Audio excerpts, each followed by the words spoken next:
එළියට ගියාම අවකාශ ධාතුව තියෙනවා. ඒ අවකාශ ධාතුව නම ඊළඟ විශ්වය පටන් ගන්නවා. ඊට පස්සේ ආය අවකාශ ධාතුව ඒ විදිහට උඩටයි යටටයි දෙපැත්තටයි විශ්ව පටන් ගන්නවා. අපේ ග්‍රහලෝක මණ්ඩලයටයි ඊළඟ ග්‍රහලෝක මණ්ඩලයට අතර තියෙන ප්‍රමාණය හොයන්න අරිම ලේසියි. හැබැයි හැමෝම හිතනවා මේ ආකාශ ධාතුව මනින්න බෑ කියලා. පුළුවන්. මගේ තරුණ කාලේ මට තිබිච්ච ලොකු ප්‍රශ්න ඕවනේ, ගැඹුරු ප්‍රශ්න. ඒවට හරියට මම උත්තර දෙවුවා. මේ ග්‍රහලෝක මණ්ඩලේ පෘථිවිය තියෙනවා, හිර තියෙනවා, හඳ තියෙනවා, අඟහරු තියෙනවා, බුධ තියෙනවා, බ්‍රහස්පති තියෙනවා, සෙනසුරු තියෙනවා. දැන් ඕම තියෙනවානේ ග්‍රහලෝක. එතකොට දිව්‍ය ලෝක, බ්‍රහ්ම ලෝක මේ කතන්දර ඔක්කොම. මේ හැම එකක්ම භ්‍රමණය වෙනවනේ. මේ ඔක්කොම භ්‍රමණය වුණාට ඒ භ්‍රමණය අත්හරින්න. මේ ඔක්කොම එකතු වෙලා කරකිනවනේ. මෙයා ඕම කරකිනවා, අරයා ඕම කරකිනවා, ඕම සෙට් එක කරකිනවා. ඒකට කියන්නේ සෙල්ෆ් රොටේෂන්. ස්වයං භ්‍රමණය. න්‍යාස්ටේ පීඩනය නිසා අවකාශ ධාතුවෙන් තල්ලු වෙච්ච ගමන් කරකිනවා. බෝලය කරනවම පිටිර විසි කරන්න තෙලින් යනවද? බෝලේ කරකිනවා. අර පීඩනයට සාපේක්ෂව යාතුල රොටේෂන් එකක් වෙනවා. අන්න ඒ වගේ අර අවකාශ ධාතුව අසාමාන්‍ය විදිහට තියෙන නිසා ඒ තල්ලු වෙන වේගයට ඒගොල්ලන්ගේ ස්වයං භ්‍රමණයක් ඇති වෙලා ඒ භ්‍රමණයත් එක්ක දැන් මේගොල්ලෝ තල්ලු වෙනවා. එතකොට දැන් ඔක්කොම කරකිනවනේ. ඔක්කොම කරකිනකොට ඒ පීඩනයට මධ්‍යස්ථයක් ඇති වෙලා සෙට් එක කරකින්නේ නැද්ද? සෙට් එකම කරකිනවා. එතකොට ඒගොල්ලන්ට වලල්ලක් එනවද නැද්ද?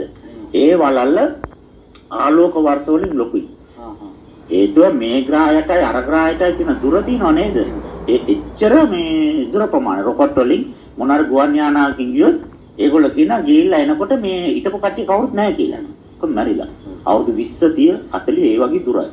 එතකොට මේ ඔක්කොම කරගෙන නිසා ඒකෙන් ඇති වෙන ෆ්‍රීකවන්සි එකෙන් වලල්ලක් එනවා. ඒ වලල්ල ගිහිල්ලා ඉවරුණාට පස්සේ පීඩනයක් නැහැ.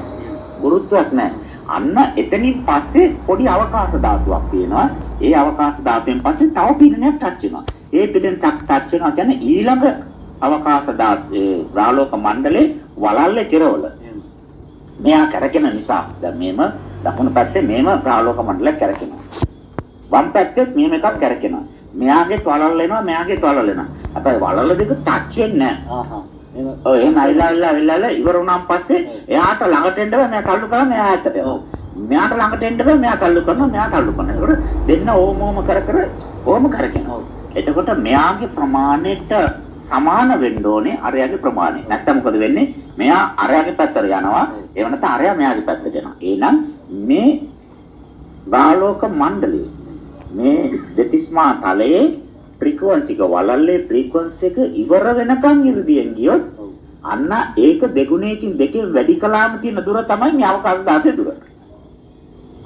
කිලෝමීටර් 100ක් අනුරාධපුරට ගියා නම් එන්න කිලෝමීටර් කීයද? ඒ 100මනේ.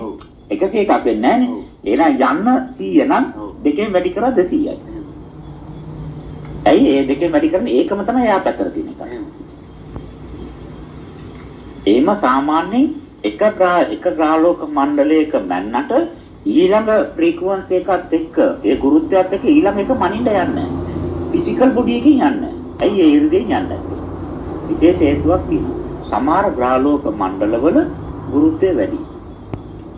ඒ ගුරුත්වයට නෙමෙයි මෙයා ඉර්ධි වඩලා තියෙන්නේ මේ ගුරුත්වයට. එතකොට මෙයාගේ කයේ තියෙන බයෝමැග්නටිසම් එක. ඒ කියන්නේ මේ ප්‍රාණ ශක්තිය එහෙම නැත්නම් ජීවකාන්දම් ශක්තිය බයෝමැග්නටිසම්. ඒතකොට ජීවකාන්දම් ශක්තිය මෙයා උරු කරලා තින්නේ මේ ග්‍රැවිටි එක කඩන්න.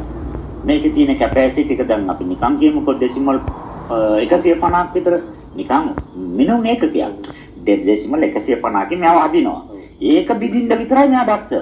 අරක බැරිව 500න් යද්දනම් ඒක ගුරුත්වය වැඩි. ආසියක් මෙම අත්තරිනකොටම නෑ. මේ වැටෙනකොට නෑ. බක්කල ඇදලා ගන්න. ඒක ගින්නක් එමොම හිටවුවොත් වැටෙන්නෙම නෑ. එච්චර අයියයි. දැන් මේකේ සාමාන්‍ය අඟල 6ක් විතර යටට ගැව්වොත් නේ හිටින්නේ. අරක සාමාන්‍ය අඟලක් ගැව්වත් හිටිනයි. අරක අල්ලන නිසා එයා හිටිනවා. ගුරුත්වය වැඩි. ඒක යට ඉඳි බෑ. එයා සාමාන්‍ය ජීවි. අයි මේ ඒකට ඇතුල් වෙලා ඉර්ධියෙන් යනකොට එයාට දැනෙනවා එයා යන්නේ එයාව ඇදලා ගන්නවා කියලා. දැන් ගියාට පස්සේ එන්නත් ගන්නේ. ඒම ඇදිලා යනවා.